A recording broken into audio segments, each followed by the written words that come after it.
it's a hard journey, and you need the support system. That is what is going to take you through that journey and take you through it in a sort of a nicer way. Let's put it that way. So that was when I decided that I'm going to share my journey. I'm going to talk about it, and I will. I don't want the sympathy. I don't want the pity. So I'm not going to put out some dramatic things. I have a lot of those videos, but I've never put those out. But I'm not going to lie about the hardship. I'm not going to color it, give it a rosy picture. But I'm not going to paint it black also. And that's what I try to do.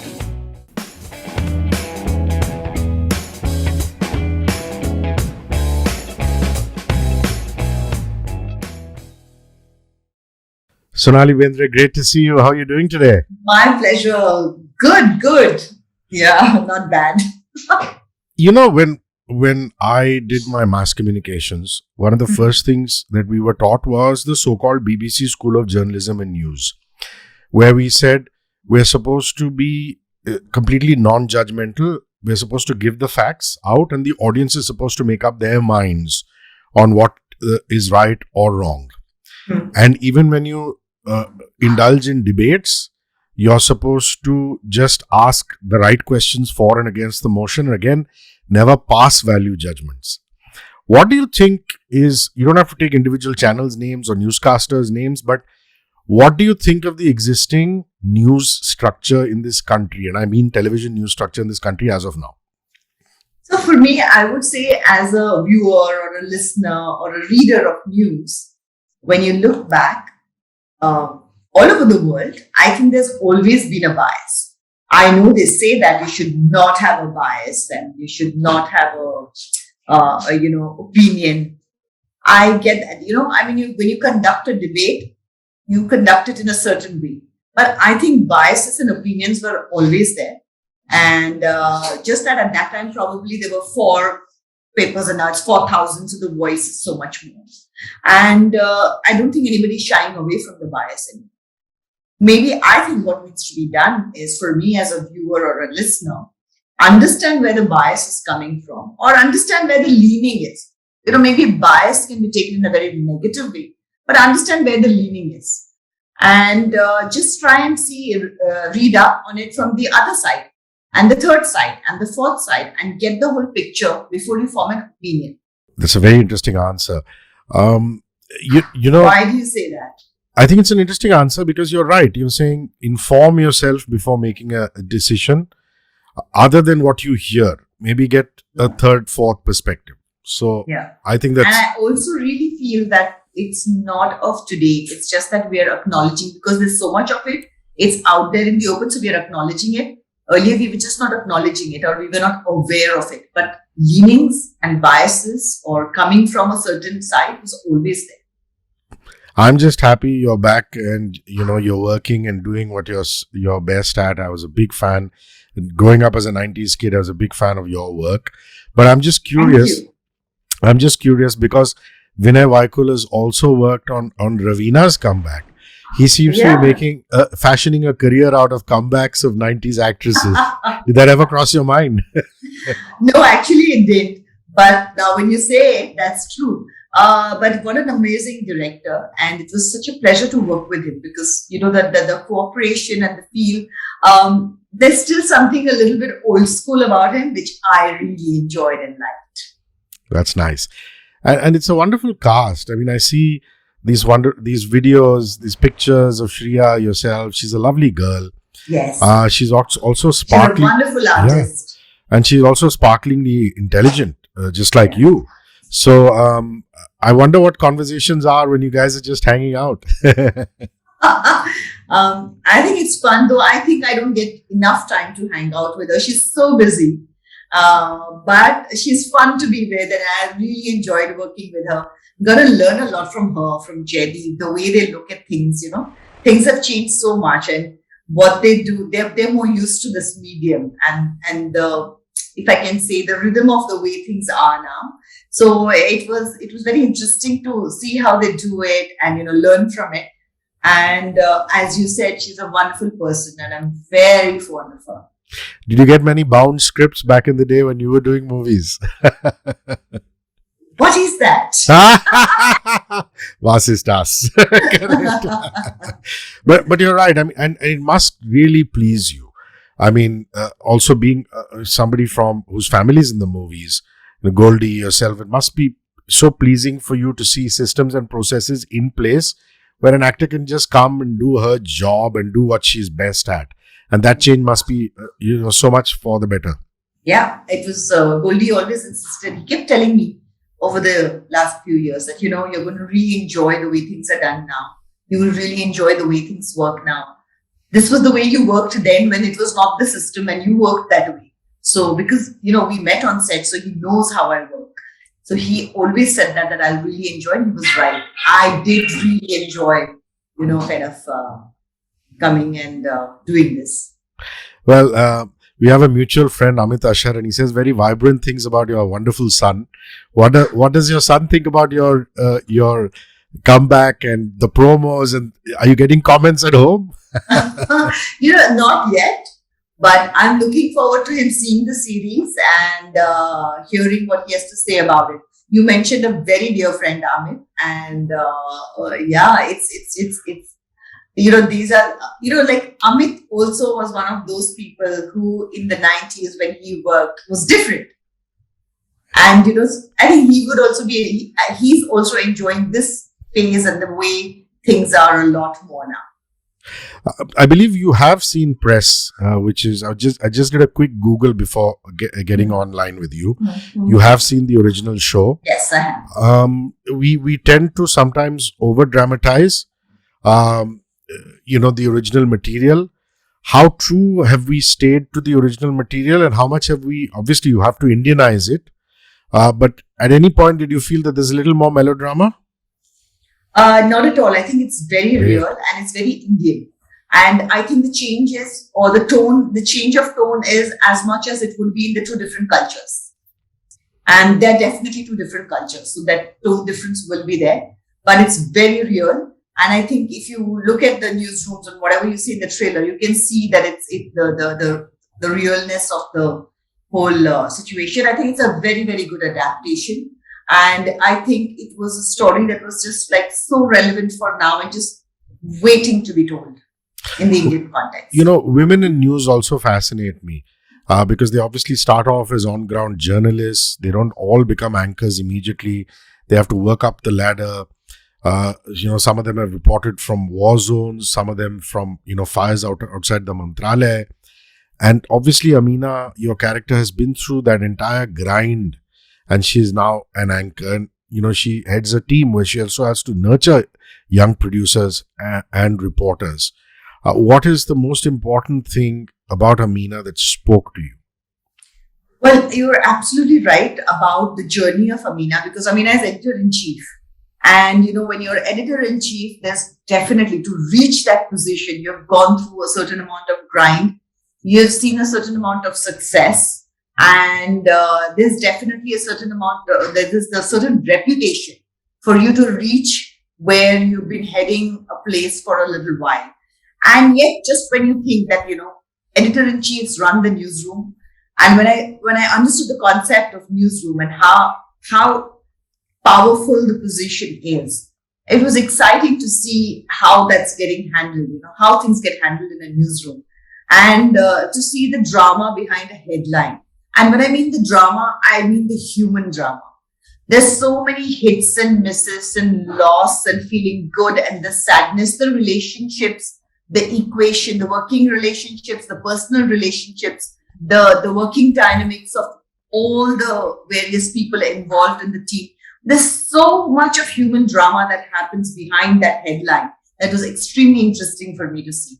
Also, the other part is that when you reach that stage where you're editor-in-chief, you've been through a journey, and then to reach a place where it's like you're at crossroads again. And, you literally start questioning everything that you've done or questioning what choices you're going to make. And to reach that position again is very interesting for me in the character. How do you consume your news? Do you use online apps? Or are you old school? Do you like opening a paper? A lot of my friends still like the feel of paper and books.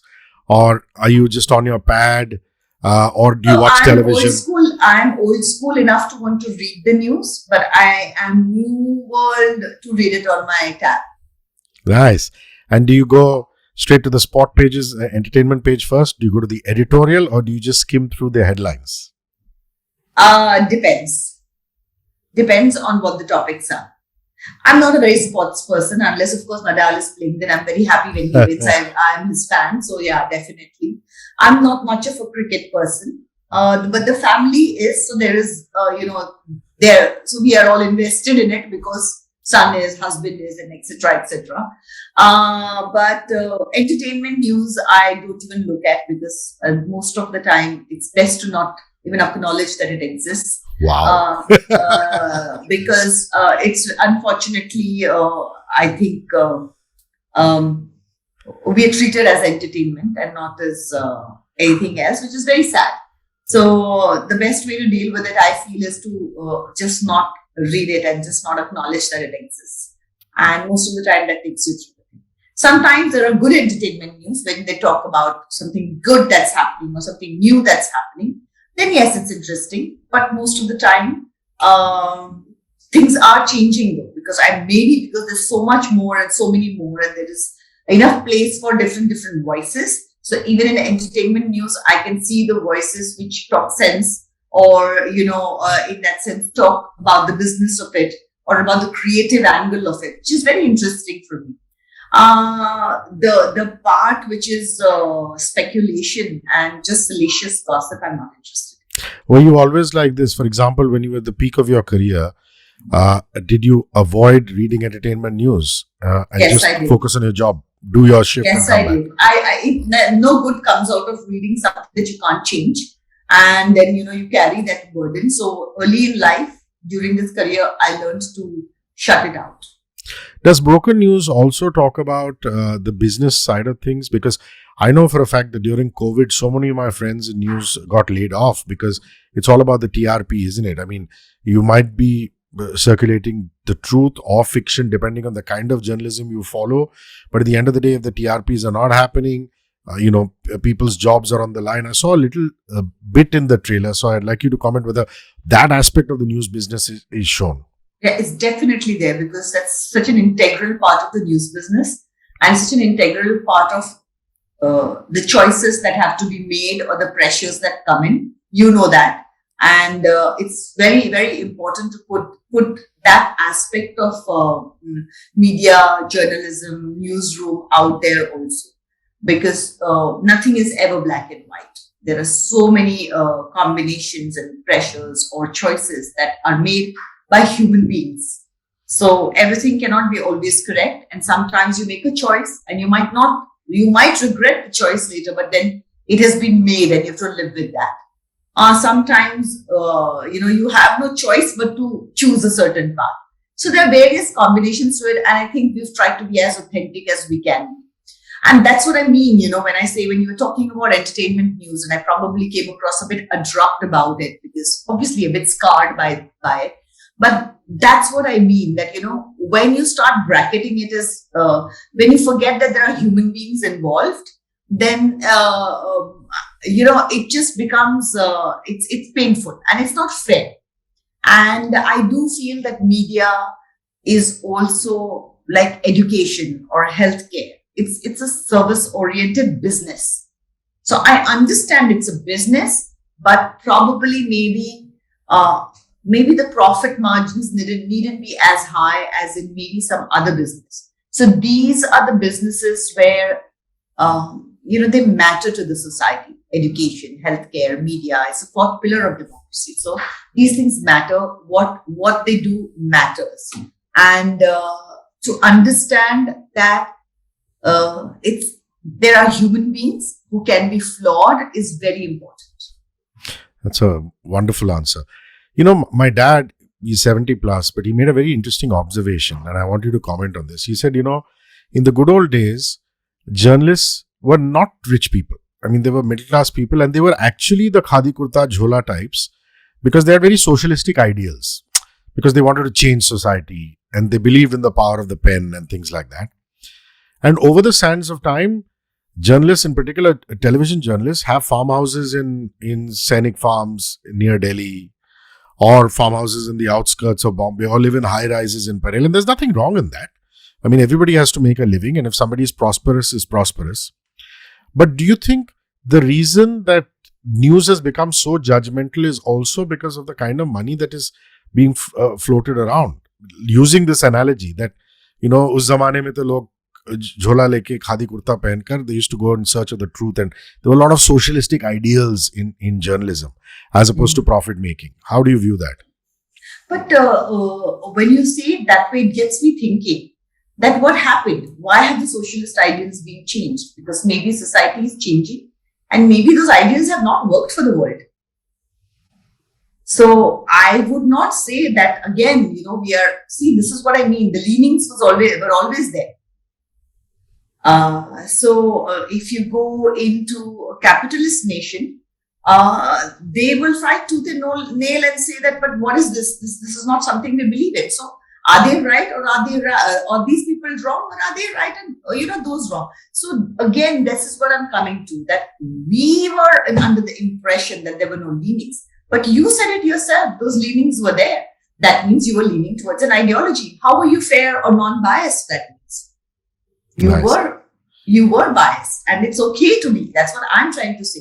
With the way the situation is today, I think we should all accept the fact that, as a human being, this is my conditioning. This is what I lean towards. And hey, good for you. Everybody needs to have some sort of a leaning or a thought process. And as long as I know that this is the thought process, which is the basis from which this news is coming, I'm okay with it. I will look at the other thought process and get my other side for it. You've become a kind of an icon for a lot of people, men and women who have been through a lot of turmoil in their life. And especially with everything that you've gone through, and you've obviously come out stronger. You've been so positive. All of us have had down days. When did it start? When you decided that you want to share your journey?